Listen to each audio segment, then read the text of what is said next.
We can overcome the stigma around Parkinson's disease by awareness, education, and humanizing the disease.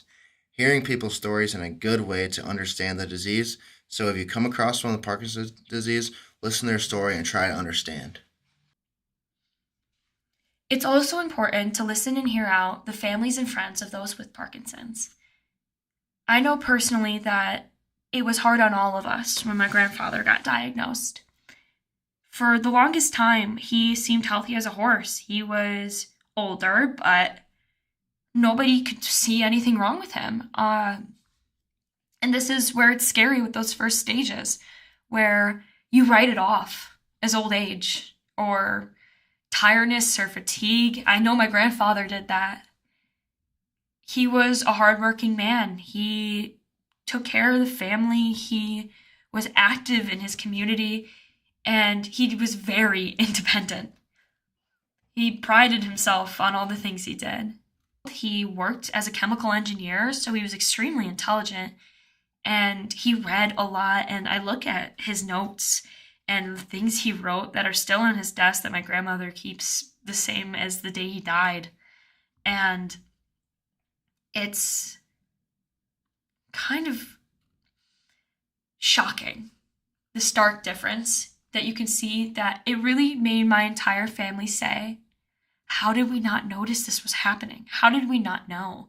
Knowing the symptoms in that retrospect, we're like, how did we not see this? How did we not know that this was going to happen, that he had Parkinson's? And later he did, by the time he reached what we explained in our stages video, that was stage 3. By the time he reached stage 3, he also started developing Alzheimer's, which was further proof that he had the Lewy body version of Parkinson's. And he was an incredible man, and he loved all of us so dearly. And I'm happy I can remember him, at least before he knew what was going on himself. He grew more frustrated than I'd ever seen him. I mean, at least around me, he had always been kind and soft-spoken, but he'd never been this quiet. And you could see he was hurting.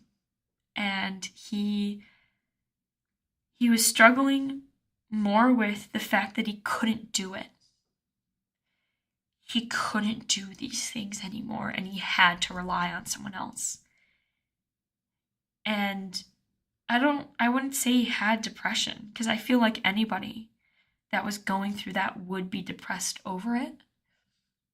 But he started going downhill even faster because he felt like he didn't have his independence anymore. When he finally did pass, not only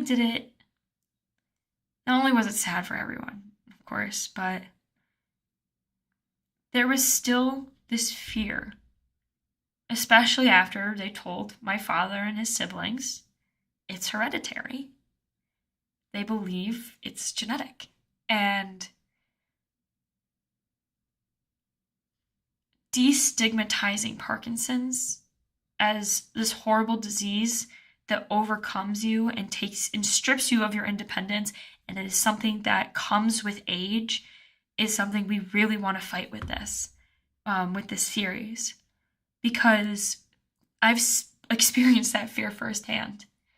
And I worry some days. I mean, coming in the recording studio today, one man, I'll leave him unnamed because I didn't ask, but he said, like, don't tell me that you guys are recording a thing about Parkinson's and that it's genetic, because I had it in my family.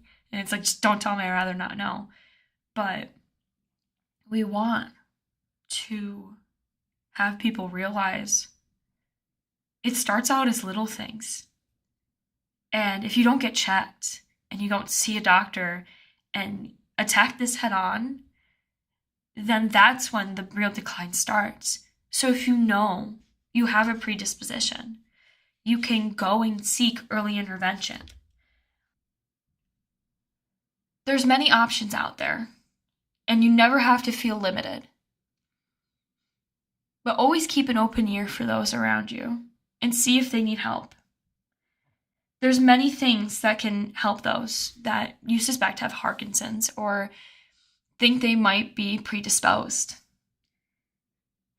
Early intervention is how we attack this disease head on.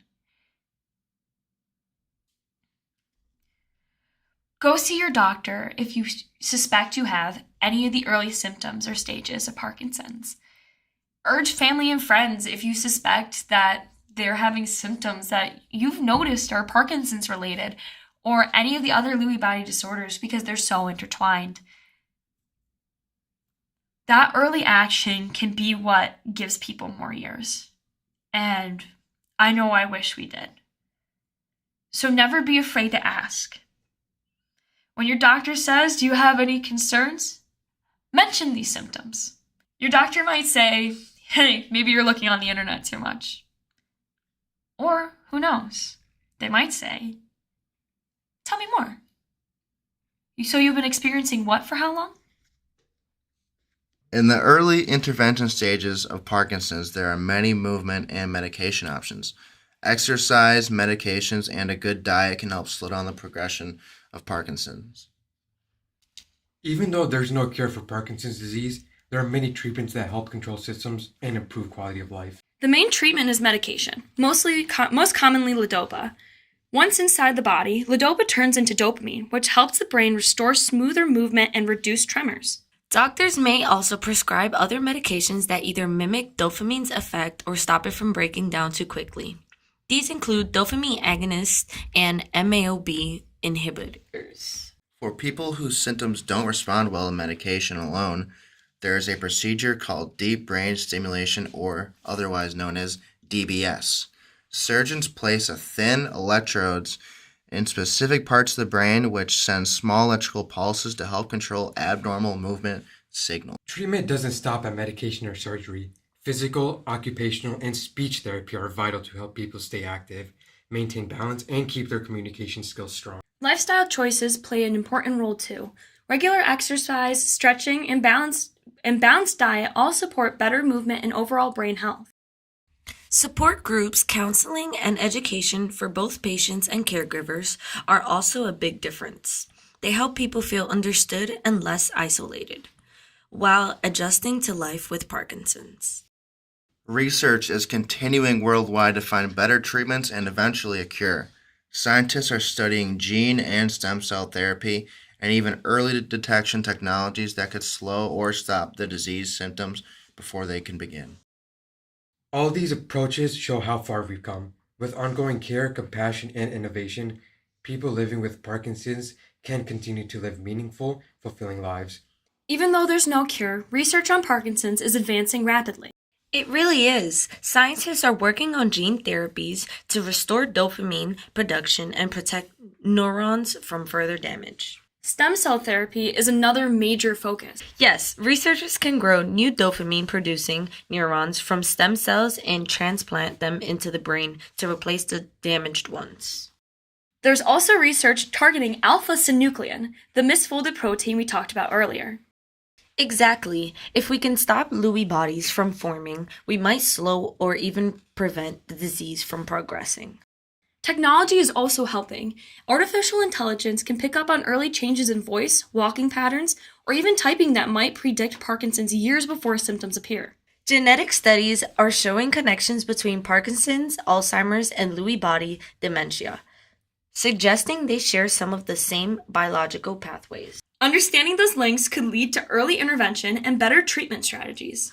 And all of this research brings us closer to preventing the disease or even finding a cure. Some patient resources for Parkinson's disease include the Parkinson's Association, the Michael J. Fox Foundation, and there are other online communities where people talk about their own experiences with the disease.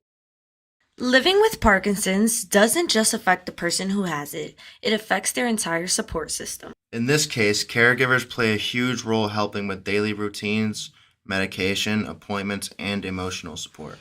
It can be challenging, so it's important for caretakers to have help too. Having support groups, counseling, and respite care can really make a difference. And for friends and family, patience and understanding go a long way, believe it or not. Sometimes the best thing you can do is just listen, offer encouragement, and be there. Small acts of kindness and consistency make Parkinson's a little easier to live with every day.